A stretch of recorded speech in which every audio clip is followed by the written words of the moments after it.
پڑا نا، مال کہاں سے آیا کہاں لگایا؟ سوچ لو، یہ جواب دینا ہے میں نے بھی اور آپ نے بھی قیامت کے دن۔ اللہ کے دیے ہوئے مال کو حرام کاری میں، بدکاری میں، بے غیرتی میں لگانے والوں، حشر کا میدان کوئی چھڑانے والا قریب نہیں، اللہ کے سوال بندے کے جواب۔ چوتھا سوال، جتنا علم تجھے ہو گیا تھا اس کے مطابق کتنا عمل کر کے آیا؟ اللہ علم کے مطابق عمل کی توفیق عطا فرمائے۔ یہ سوال بڑا خطرناک ہے۔ جتنا علم تجھے تھا اس کے مطابق عمل کتنا کیا؟ سوچ لیں مجھے اور آپ کو کن کن باتوں کا علم ہے اور اس کے مطابق ہمارا عمل کتنا ہے۔ کس کس کو اللہ کے نبی کی حدیث پتا ہے کہ آپ نے فرمایا الحم الموت، دیور تو موت ہے، موت۔ اور ہم میں سے کس کس کی بیگمیں ہیں جو دیوروں سے، جیٹھوں سے، کزنوں سے گپیں ہانکتی ہیں؟ اجی بھابی ماں جیسی ہوتی ہے، جیٹھ باپ جیسا ہوتا ہے۔ پھر اخباروں میں جتنی بدکاری کی رپورٹیں ان ماں بیٹوں کی پڑھتے ہو وہ آنکھیں کھولنے کے لیے کافی نہیں ہے۔ کس کس کو نہیں پتا رسول اللہ صلی اللہ علیہ وسلم کی بیوییں، آپ کی بیٹیاں پردہ کیا کرتی تھی، اور ہمارے کتنے گھر ہیں جو پردے سے خالی ہیں؟ جتنا علم مجھے اور آپ کو ہو گیا اس کے مطابق عمل کتنا ہے؟ یہ سوال قیامت کے دن ہونا ہے۔ یہ جواب دیں گے، اللہ کے دربار میں پیشی ہوگی۔ یہ حشر کے مناظر، یہ حشر کے منظر اپنی آنکھوں کے سامنے رکھا کریں۔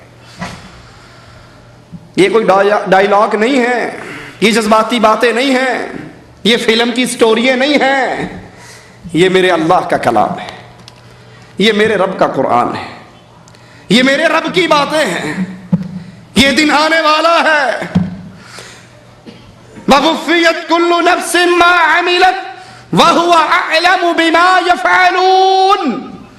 جو کر کے مرو گے وہ اگلے جہان پالو گے، جو بو گے وہ کاٹو گے۔ اللہ کے دربار کی پیشیوں کو یاد رکھو، اس منظروں کو یاد رکھو۔ جب انسان اس امتحان میں فیل ہو جائے گا، اور امتحان ایسا خطرناک ہے، یہ وہ اکیلا امتحان ہے جس میں سپلیمنٹری نہیں ہے، جس میں ری ٹیسٹ نہیں ہے، جس میں ایز اے ہول کا چانس نہیں ہے۔ اگر آپ دیکھو گے، قرآن کہتا ہے سورۃ سجدہ کے اندر، مجرموں کو دیکھو گے ان کے سر جھکے ہوئے ہوں گے اور کہیں گے کیا؟ ربنا ابصرنا وسمعنا فرجعنا نعمل صالحا۔ ایک چانس اور دے دے اللہ، ایک موقع اور دے دے، ایک مرتبہ دنیا میں بھیج دے، نعمل صالحا۔ سنی سنائی باتوں پہ عمل نہیں کریں گے، قرآن و حدیث کی کھلے ہوئے ارشادات پہ عمل کریں گے، نعمل صالحا۔ ایک چانس۔ اور مالک کیا کہے گا؟ مجھ سے کلام نہ کرو، اخسؤ فیہا، جاؤ اس جہنم کے اندر۔ یہ منظر یاد کرنا، ان کو سامنے رکھنا، یہ اللہ کے دربار کی پیشیے۔ اور جب فیصلہ ہوگا، وہ فیصلہ بھی بڑا خطرناک، نامہ اعمال تقسیم ہوں گے۔ وَأَمَّا مَنْ أُوتِيَ كِتَابَهُ بِشِمَالِهِ فَيَقُولُ يَا لَيْتَنِي لَمْ أُوتَ كِتَابِيَهْ۔ جس کے نامہ اعمال اس کے الٹے ہاتھ میں دے دیے گئے، اللہ ان بد نصیبوں میں اپنی رحمت سے ہمیں شامل نہ فرمانا۔ نامہ اعمال الٹے ہاتھ میں، فیقول، چیخ لگائے گا، یا لیتنی لم اوت کتابیہ، اے کاش یہ ڈائری مجھے نہ ملتی، یہ نامہ اعمال مجھے نہ ملتے۔ وَلَمْ أَدْرِ مَا حِسَابِيَهْ، مجھے زندگی کا حساب و کتاب پتہ ہی نہ لگتا۔ یا لیتہا کانت القاضیہ، اے کاش وہ جو موت مجھے آئی تھی وہی آخری موت ہوتی۔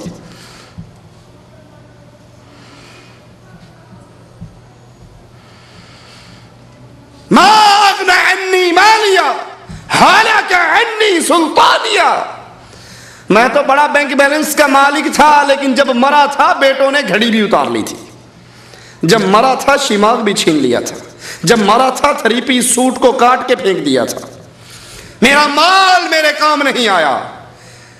حالک عنی سلطانیہ، میری چودراہٹ، میں سید تھا، میں شاہ تھا، میں چودھری تھا، میں وزیر تھا، امیر تھا، فلاں تھا، فلاں تھا، میری چودراہٹ بھی میرے کام نہیں آئی۔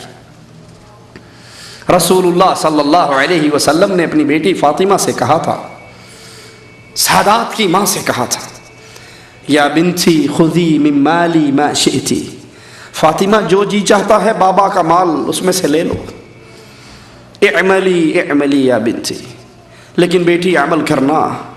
اللہ نے اگر پکڑ لیا، یہاں تو کہتے ہیں جہنم میں تو کیا میرا سایہ نہ جائے گا، غوث پاک سے دیکھا نہ جائے گا، فلاں بابا بچائے گا، فلاں پیر بچائے گا، فلاں دڑکی شاہ بچا لے گا، کوڑے شاہ بچا لے گا، تیتر شاہ بچا لے گا، بٹیرے شاہ بچا لے گا، کتے شاہ بچا لے گا، ایبٹ آباد کے اندر کھوتے شاہ کا بھی دربار ہے وہ بچا لے گا، لاہور میں گھوڑے شاہ کا دربار ہے وہ بچا لے گا، کہیں اٹ شاہ کا دربار ہے وہ بچا لے گا، حویلی لکھا میں چوپ شاہ کا دربار ہے وہ بچا لے گا، گجرات میں کاواں والی سرکار ہے وہ بچا لے گا، اور ادھر رسول اللہ صلی اللہ علیہ وسلم لختے جگر سے کہہ رہے ہیں فاطمہ عمل کرنا، اگر رب نے پکڑ لیا تو میں چھڑا نہ سکوں گا۔ حالانکہ عنی سلطانیہ، میری چودراہٹ میرے کام نہیں آئی، میری ذات میرے کام نہیں آئی، میرا شجرہ نسب میرے کام نہیں آیا۔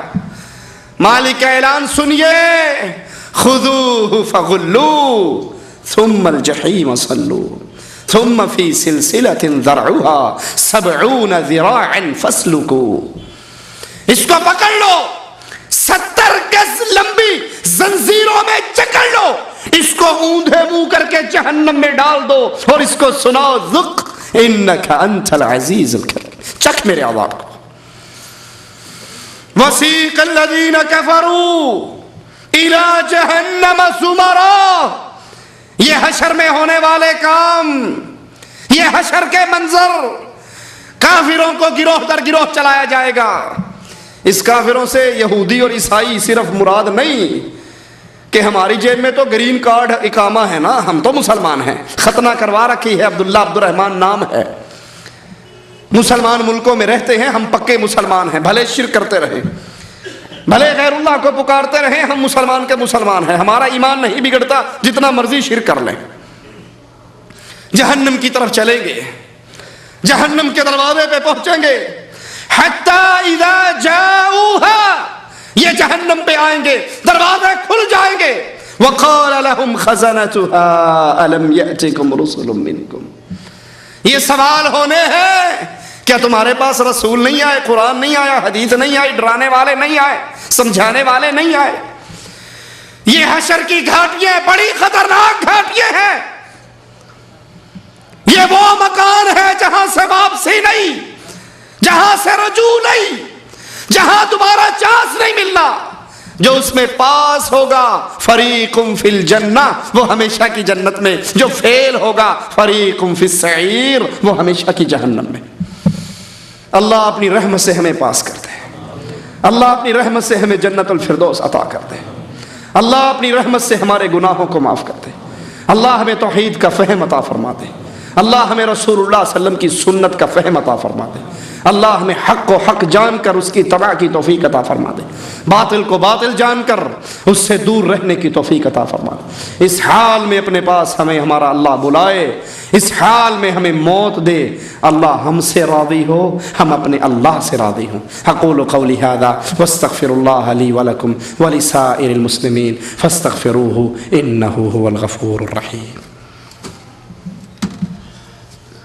السلام علیکم ورحمۃ اللہ۔ ابھی آپ انتظار کریں چونکہ آپ لوگوں کے لیے خرد و نوش اگر نہ سمجھ رہے ہوں تو کھانے کا انتظام کیا گیا ہے، کھانا وغیرہ کھا کر جائیں، اور جب تک اگر کچھ آپ کے کوشچن یا سوالات وغیرہ ہوں تو تحریری یا تقریری طور پر کر سکتے ہیں۔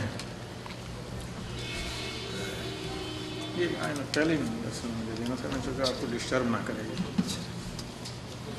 کیونکہ یہاں کمیونٹی کو یہ رہتا ہے.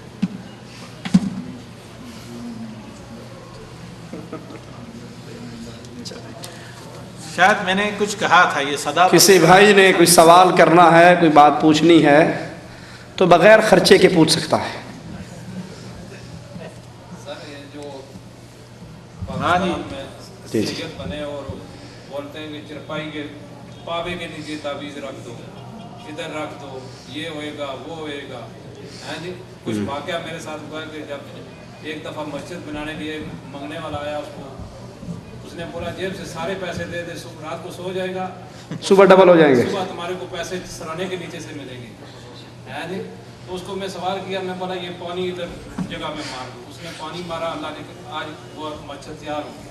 لیکن وہ پیسہ اس نے میرے ساتھ فراڈ کر کے دے گی، لیکن وہ بھوکے کا بھوکا رہا، ابھی تک مسجد تیار ہو گئی، ادھر بچے نماز پڑھ رہے ہیں. ماشاءاللہ. تشریف رکھیں. بھائی نے سوال کیا ہے کہ پاکستان میں کچھ لوگ سید بنے ہوئے ہیں اور پھر وہ تعویذ فروشی کا کاروبار چلتا ہے. کوئی کہتا ہے یہ تعویذ لے جاؤ، اس کو اپنے پائے کے نیچے دے دو. اشرف علی تھانوی صاحب نے تعویذ لکھ کر بتایا اس کے دھنی کے نیچے باندھ لو، ناف کے نیچے باندھ لو، ران کے نیچے باندھ لو. تو یہ کیا ہے؟ پہلے تو رسول اللہ صلی اللہ علیہ وسلم کی حدیث کو یاد کریں، من تعلق تمیمۃ فقد اشرک.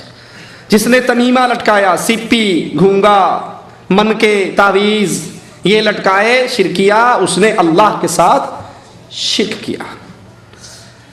رہا معاملہ سیدوں کا تو بھائی یہ کھانے کے دھندے ہیں، یہ ڈھونگ ہے.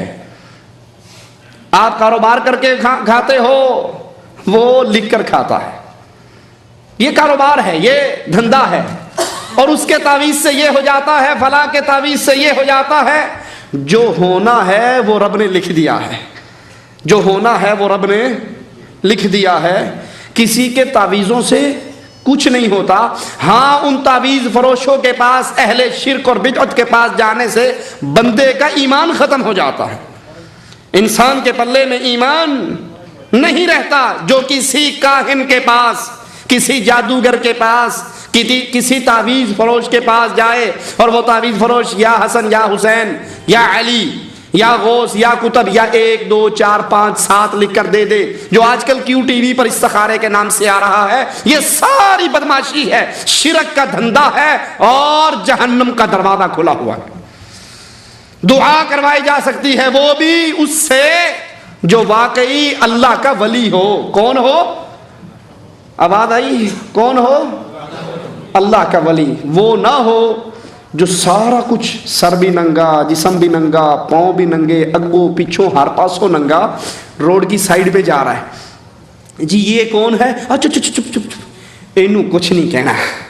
کیوں جی؟ اے پہنچی سرکار نے، ولی اللہ نے، اے مجذوب نے. اسی کہنے واقعی پہنچی نے، لیکن جہنم دے بوئے تھے. ایک ہی تکا موت والا لگنا تھا تھو اندر.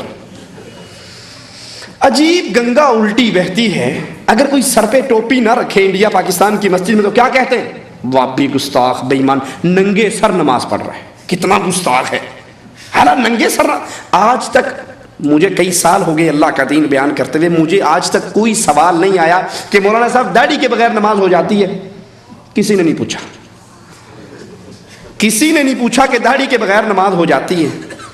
بالکل چھیلے ہوئے آلو کی طرح ٹنڈ منڈ ہو کر آئیں گے اور آ کر پوچھیں گے جی ٹوپی کے بغیر نماز ہو جاتی ہے؟ بھئی ٹوپی کا تو وجود ہی نہیں ہے، یہ جو اللہ نے دی ہے چہرے کی زینت، اس کا کوئی سوال نہیں. اچھا سر ننگا کر دو تو انڈیا پاکستان کی مسجدوں میں واہ بھی بے ایمان گستاخ. کئی تو نماز کے دوران اس کے منہ پہ، اس کے سر پہ وہ چھیکو سمجھتے ہیں نا، وہ پلاسٹک کا یا کھجور کے تنکوں کا چھیکو جو مسجد کے دروازے کے پاس پڑا ہوتا ہے، اونٹ کے منہ پہ چڑھانے والا، وہ نماز کے اوپر چڑھا دیں گے. اچھا سر ننگا کرنے سے اگر انسان گستاخ ہو جاتا ہے تو کیا خیال ہے جو سارے کپڑے اتار دے وہ رجسٹرڈ ولی بن جاتا ہے؟ تو یہ شیطان کے چیلے ہیں جو انسان کو شرک کے راستے سے جہنم کے اندر پہنچاتے ہیں. اللہ ہم سب کو ان سے محفوظ رکھے. کہتے ہیں کوئی ایسی حدیث ہے کہ ایک ہاتھ سے حضور نے